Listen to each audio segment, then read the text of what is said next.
So this morning I'm back at the Motorist once again for cars and coffee, and this week we're shining a spotlight on some Rovers. Now you can't really mention Rovers without mentioning Rover Joe. Now Joe runs the Rover Joe YouTube channel and has various other social media accounts of the same name, I believe. Yeah, same name, yeah. And as you might have guessed, Joe rather likes Rovers. He's obviously got the jacket to match. He's got a lovely Rover R8 200 series, which I've briefly featured on the channel a few years ago. But now today he's brought this car, so we've got Rover 25. Rover 25, yeah. So I picked this up recently, back in July, and it went all the way down to Reading for it, so it was quite the trek. My friend Jude owned it previously, and he sold it to a lady who then unfortunately had to get rid of it due to health issues and stuff. So I picked it up because I was going to try and buy it off Jude originally, however I didn't get a chance. So I had another opportunity to get the car again, so I thought I'd bite the bullet and just get it, you know. Yeah. So yeah, and it's not the best condition in regards to bodywork and stuff. There's a few dings and dents in it, however I can sort them out in the meantime. But the main thing is it's really solid. Yeah. It's really solid. There's no rust on it whatsoever, so that's what I was after. Do these suffer the same sort of places as the R8s? They do, yeah. Rear arches, sills, boot hinges, you know, bit of floor area and stuff. You know, it's kind of similar car really. So. Well, yeah, so there is a lot of R8 underneath an R3, isn't there? That's why you can switch the dashboards, can't you? The whole front end is basically an R8 underneath. Yeah. And then the back end's just a redesign of, you know, brand new. But yeah, it's. So at the time this model was out, obviously, so it's effectively a facelifted R3 bubble. It is, yeah. But it's not the very last ones with the square lamps. So were we into Project Drive at this point? This is an X-Reg, so it wasn't a Project Drive car, thankfully. It's got all the nice bits and bobs that, you know, make it a lot nicer. Yeah. It's still got the ignition light barrel, and it also I think you can usually tell when it's got the black bits at the bottom of the bumpers. Yes. They ran until like 2001 and then it all became body colored. Yeah. So would it have been the Phoenix consortium at this point then? This was still under Rover Group. Still under Rover Group? Yeah. It's a bit hard to keep track, isn't it? Yeah, it is, yeah. This one's still under the Rover Group. You can tell it on the VIN plate, it's got Rover Group Limited on it instead of MG Rover Group. Right, okay. So it is an early one, so that's what I was after. Yeah. Earlier, usually better built. So. You also spent quite a lot of time specifically looking for a gold one, didn't you, Joe? I did, yeah. I was after a gold one because I want to try and make it into a GTI replica. However, I don't really want to mess around with the engine because the engine's really good in it. I just want to get things painted on it. There's a few images online that you may see where it had the half-coloured handles and the orange indicators and stuff, and the body-coloured mud flaps as well, I believe. Oh, right.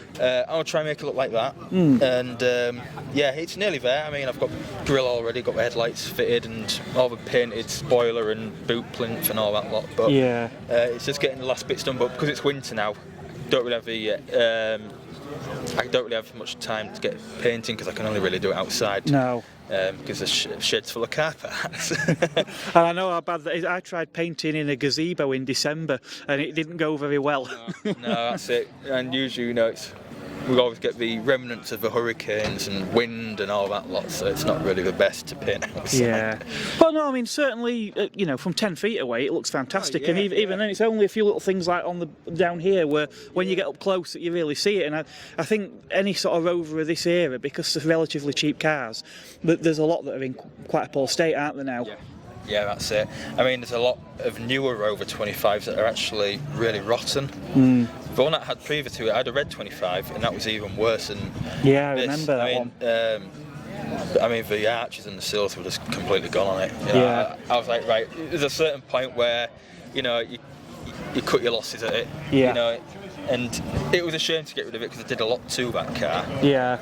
However, but it's still skills you can carry over to this one though, isn't it? It's once you've learned. So this one's an Advantage, so you said that's a fairly basic car with a few bits on. Yeah, it's an Advantage S. There was only like 26 left, I believe, on the road. Oh wow. Not a lot left. It wasn't really a long run spec. About 2 years, I think it was. So it's got aircon and alloys, and that's it.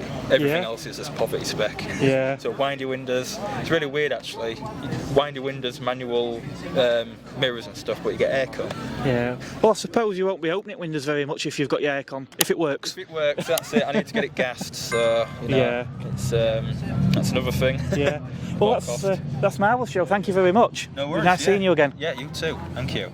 Now, as I say, Joe is a huge Rover fan, and as such, he's got quite a lot of Rover memorabilia. On the parcel shelf here, he's got obviously some brochures and things for this particular model, and I'm sure he's got quite a lot of others in the collection as well that are not here today. But a really nice selection of pin badges down here as well. We've even got a Rover watch, so great to see these little extra things that just add a little something extra to the overall experience of the car. So moving back now to something a little earlier in Rover's history, I'm stood here with Bob, and Bob has got this fantastic Series 1 Rover P6, and it's a V8 as well. So Bob, tell me, how did your Rover journey begin? Well, when I left school, I left at 15 and I pestered a Rover dealership in York to give me an apprenticeship.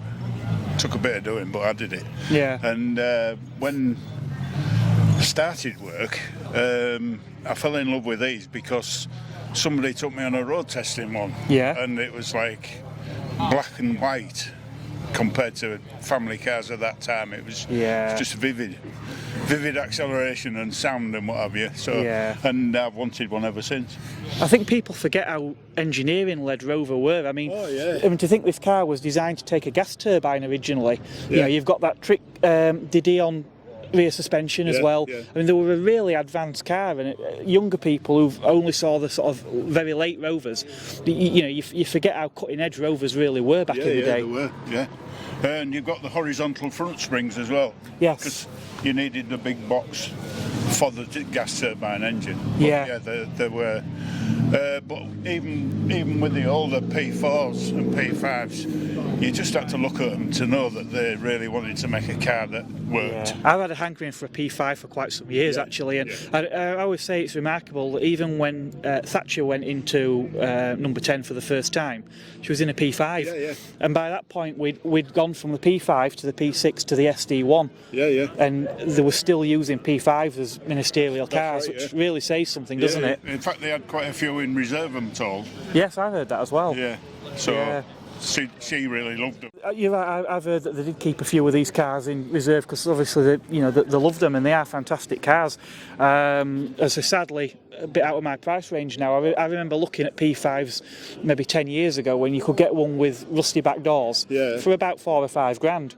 But I think you'd probably struggle now, and I dare say it's the same with the P6. It was, but they're starting to gain ground now price-wise. But the P5, the one before the V8 one, they're still quite low in price. And they're still quite a very good car, I think, anyway. Yeah, I agree, definitely. Now, things to watch on these. I understand this area here, is that a bit of a trap for corrosion? Yeah, it kind of stores it up in the springs. If you takes a while, but if you get the garden hose out and squirt under the wings now and again, it gets rid of most of it. But and then you don't take it out in winter. No, I mean any car of this era did suffer a bit with corrosion anyway. But that's right. Yeah. But is there anything else really to watch for with these, or? Not really. They're quite robust cars. Back brakes are a bit hard to repair. Inboard rear discs, is it? Yeah. I always remember with the old E-types, they used to cut holes in the floor to do the pads, didn't they? Well, yeah. But I had to put a caliper on this one a couple of years ago, rear caliper, and that was a bit of a trial. But we got there in the end. But again, cars from sort of the 1960s, 1970s to have disc brakes. I mean, there were cars still running around that had drums all around. Most of them. Most of them at that time still had drums all around. Smaller ones, Well, that's wonderful, Bob. But there is one other thing I'm going to have to look at. That we can't look at one of these without seeing that V8 engine. Right. I'd like to apologise because the person that bought it had it before me. Must have got some red paint for Christmas or something. All right. and I'm still trying to make my mind up what to do with it. Right. Whether to leave it or take it off. Yeah. But no, these are wonderful. So we've got 3.5 litre V8. Yes. What are the SUs? Are they on? SU carburetors. Yeah, yeah. What gearbox is in this? Is this a manual or an auto? It's a Bog Warner 35. 3-speed. Yeah. Yeah. The manual, we didn't get the manual till 70, I think it was. Right. But it came from day one with the automatic gearbox as standard. Yeah. But they sound phenomenal, don't they? And they're the engine for this car. And like I say, thanks to this being designed for that gas turbine, there's plenty of space in there, isn't there? Quite a lot of space, yeah. Yeah, that's wonderful. Well, thank you very much, Bob. It's been a real pleasure. Yeah, nice talking to you.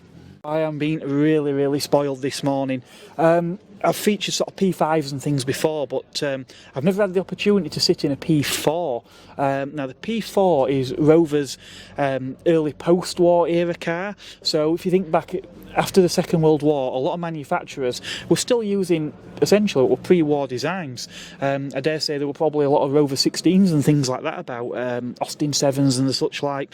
But yeah, this were Rover's all-new design, so we've got this sort of streamlined body, and obviously back then Rover really was a name that meant something, and you can tell in here. I mean, you're stepping through these fantastic doors with these suicide doors at the back as well. This wonderful leather interior, and I do like this green. Really sort of fits well with the exterior paint of the car. Got a massive armrest in the middle of this bench seat here, and these seats are actually quite soft and springy. Looking out the front again, you can see the sort of the bonnet, and then it dips down, and you've got the wings and the mirrors mounted on there. It's hard to explain, but it's something you just don't, a feeling you don't get from more modern cars. Really, really thin rimmed 3-spoke steering wheel with this metal horn push in the middle with the Viking ship logo. Couple of gauges down here. I wonder, are they Smith's gauges? No, I don't think they are. But yeah, these lovely gauges set back here. Again, this is an era where cars didn't always have as many luxuries as what we're accustomed to today. Nice analog clock up in the middle, and we've got this little push button radio as well. Again, not a given in cars of this era. I presume that's a speaker behind there. With something else we've got that I really like, we've got this lever here, and we've got this fresh air ventilation. So we can move this lever, opens a flap just below the windscreen there to bring fresh air into the car. How brilliant's that? Yeah, gear lever sort of coming out of the lower part of the dash here. Now, I'm told by the owner this car does have synchro on most of the gears with the exception of first. Again, cars of this era having synchro mesh wasn't a given. Something else I find quite peculiar, it caught my eye early on, is the position of the handbrake. So we've got this shepherd's crook sort of design here. This is your handbrake lever down here. So again, something very, very different. Again, just lots of green leather, wood cappings on the tops of the doors, these little opening quarter lights, obviously lots of chrome trim. I think this is wonderful. Sun visors as well. We've got these sort of perspex sun visors that are tinted, so you can kind of look through them. That's actually really, really good. I like that very, very much indeed. So see, oh yeah, that's lovely. It's so easy to get into the back of here. Actually put my feet under the bench in front as well. There's loads of room. That seat was actually not a bad driving position for me. These cars are not particularly big, really, certainly not by modern standards. I've got loads of legroom in the back of here, and headroom as well. I must have about 3 or 4 inch of headroom in this car. So again, sink back into these lovely plush seats. It's a big armrest. Yeah, I presume there are ashtrays on the back of the seat because it's 1950s and of course everybody smokes. I think we've got some lighting up there as well above us head. This is wonderful. I'm actually quite smitten, viewers, with this car. I must admit, a lot before my time, but yeah, I could definitely see myself in one of these. I've really enjoyed having a look at this P4. As you probably could gather, I was quite smitten with it. So this one here that I've had a look in is a Rover P4 95. Next to that we've got this lovely two-tone blue. This is actually a Rover 100. I think there was a 75 as well from memory. I really like the paintwork on this one. I'm told that this one had a factory overdrive fitted as well, which I dare say made a bit of difference. I've actually had a chat with the owner of this car. By all accounts, they do keep up quite well with modern traffic as well. Certainly no speed machine, but quite a usable classic car. So if the P4 was Rover's immediate post-war era car, as we went through into the 1950s, Rover were looking to build a bigger, more luxurious car. And this is where the P5 came in. Now, this particular one is the P5 as opposed to a P5B.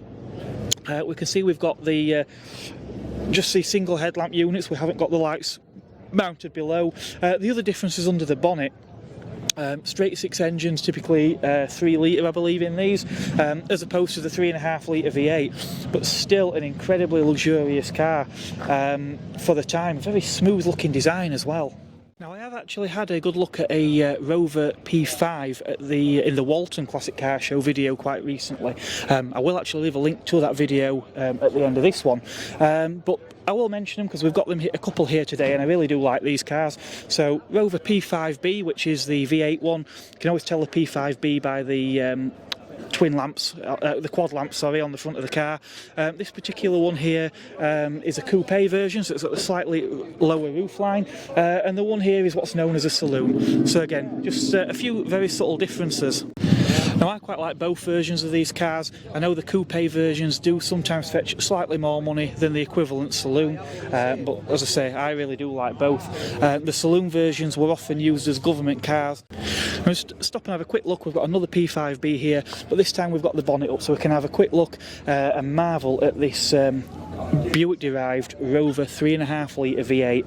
So it's 1990, you are an aspiring young executive and you've been given the privilege of choosing your own company vehicle. So you may look at something like a Ford Sierra or a Vauxhall Cavalier. Maybe you're in a category above and you're allowed something like a Granada or a Carlton. Maybe you want something, a badge with a little bit more panache, so maybe you consider something like an E30 3 Series BMW, possibly even a Mercedes 190e. Perhaps you're going to go for one of these. This is a Rover R8. This particular one is the 400 series, so from the front looks just like the 200 hatchback, but this time we've got a saloon. This particular one is a 416 GSI, so top of the tree for the time. So this is a H registration, so around in 1990. These came out on a G in 89, so we've still got no grille on here, the small front indicator lamps with the red hockey sticks in the bumper as well. I really like those. Unusual to see one in this gold colour. I have seen the pictures of the odd one, but really don't see many in the wild. This one has got the cream interior as well, with the beige leather, which would have been an option, so someone went to town and put some nice options on this car. This one's got the original Rover wheel trims as well. Other things that would have been on the options list at the time would have been things like the lattice style alloy wheels, which this car doesn't have, and you could also spec air conditioning, but very few UK cars actually got air conditioning. Probably more likely to find that on a export car for Japan. Back in the 1980s, Honda started what turned out to be a very strong relationship with Rover. Starting with the Triumph Acclaim, we went on to the Rover SD3, the 800, which was the Honda Legend, HHR, R3 Bubble. Basically all the Rovers of the 80s and 90s were in collaboration with Honda. Yeah. One such car, Rover 600, which shared a lot with the Honda Accord. Now Anthony here is the proud owner of this very such car. Yeah, it's a 620 SLI, Honda 2-litre engine, automatic gearbox. This is an ex-Japanese import which I brought back into the UK. Totally rust-free with just 22,000 kilometres, that's 14,000 miles, from new. It's nothing, is it? It's fitted with a boot spoiler, twin working aerials and full European spec air conditioning, and it's immaculate and I love it. Yeah, these Japanese export cars did get all the bells and whistles typically, didn't they? They did, absolutely right. What can you say other than the fact that it's a good-looking, beautiful motor car, of which there are only very, very few left. Yeah. Now you were telling me you've actually got a 75 as well. Sorry? You were telling me earlier you've got a Yes, I have 75. 75 as well, dark blue V6 connoisseur with pipe blue white leather. Wow. Different car entirely from the Honda. We won't enter into the heated debate as to which way Rovers would have gone had things taken a different change of direction, a different turn of direction. You did mention though that the Rovers, the 75 is a fantastic, comfortable cruiser, but you did say when you want a little bit of sparkle and excitement, it's the 600. The Rover 600 is a very responsive, low-slung motor car with beautiful all-round vision, very deep windscreen. It's light on the road and light to the touch, and it's very reactive as opposed to the 75, which is very much a more of a gentleman's carriage in the true old Rover tradition. Yeah, it's something that wafts around. It wafts around, Yeah. correct, yes. Yeah. My wife has an X-type Jaguar, four-wheel drive Jaguar, which is, again, an entirely different machine. It's much more responsive than the Rover. Very, very good in bad weather. So we fulfil all horses for courses here. Yeah, yeah.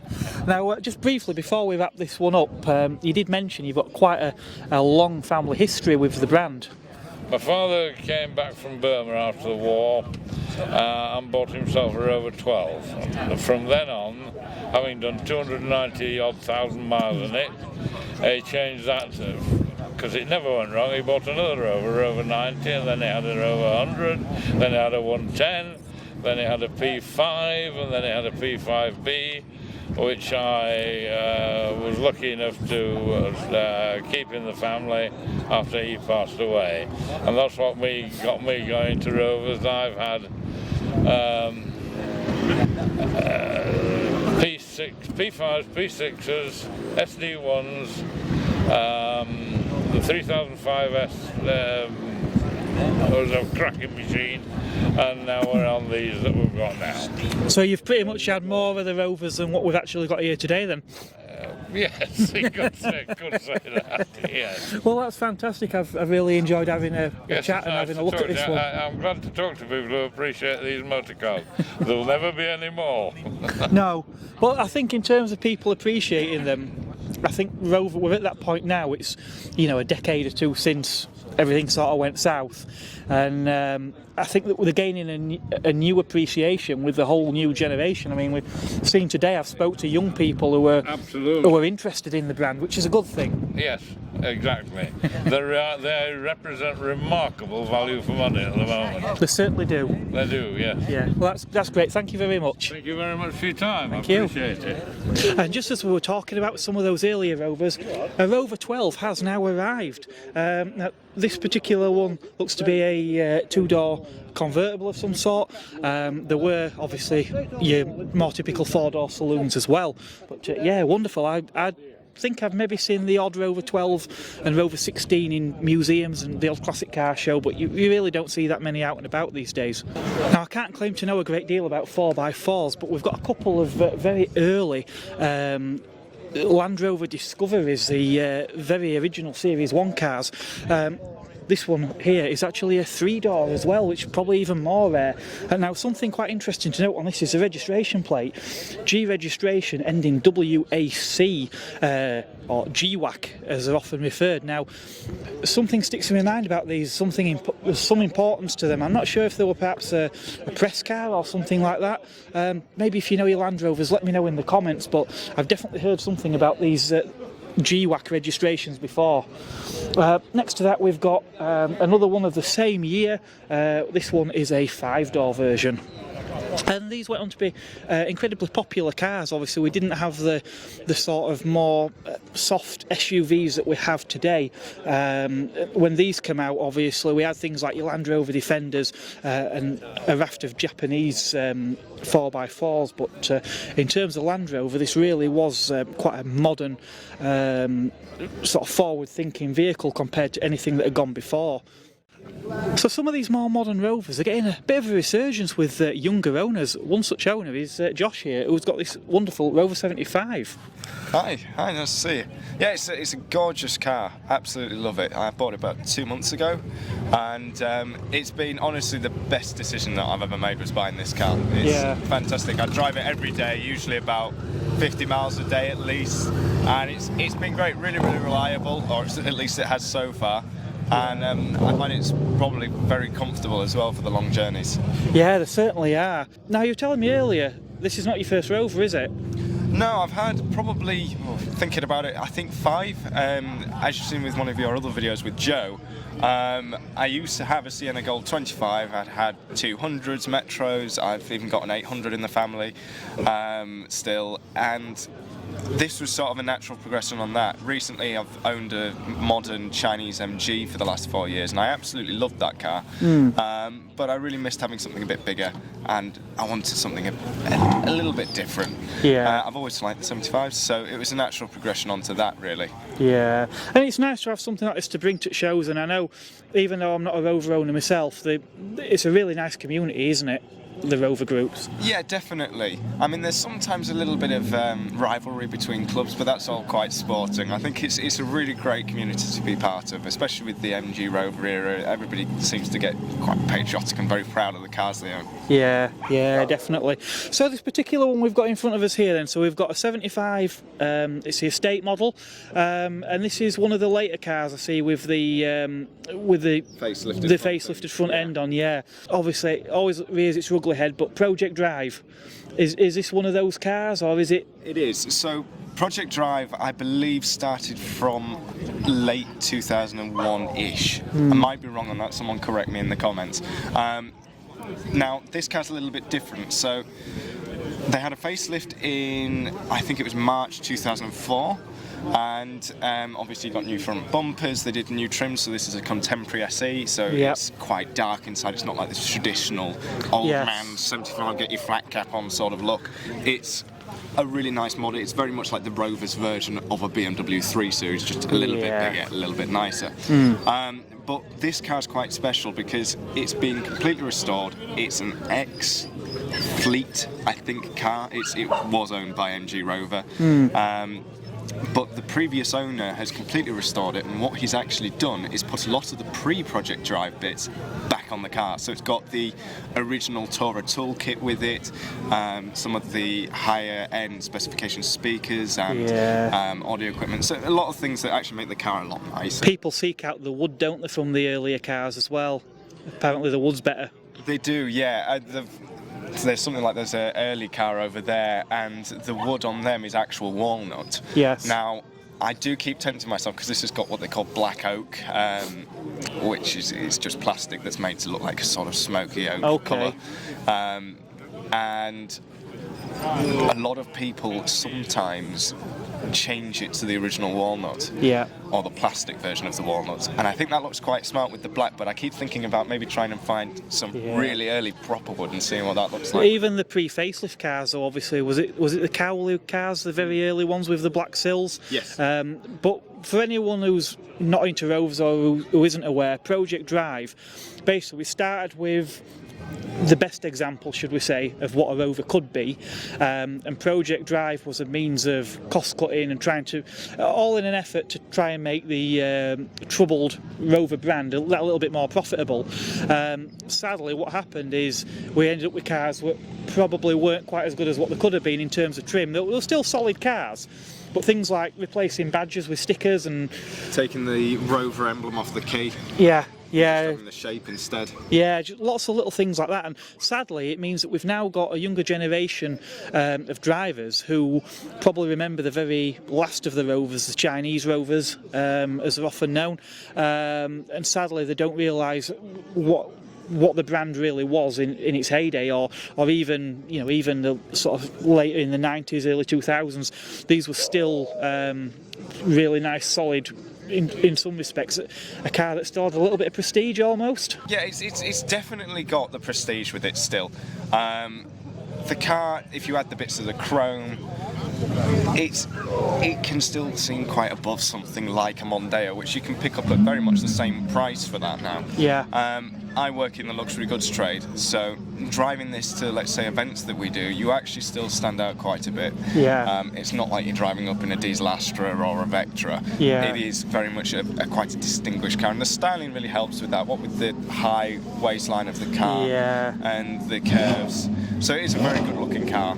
I think now that these cars are getting to be over 20 years old as well, we're actually getting to a point where rather than someone seeing just an old Rover, you are actually getting a bona fide classic car, aren't you? So something a connoisseur would drive, should we say? Yes, and hence why they actually did a trim level such called as connoisseur. Yes, yeah. Definitely. But I think the 75 is one of those strange cars where it very much was.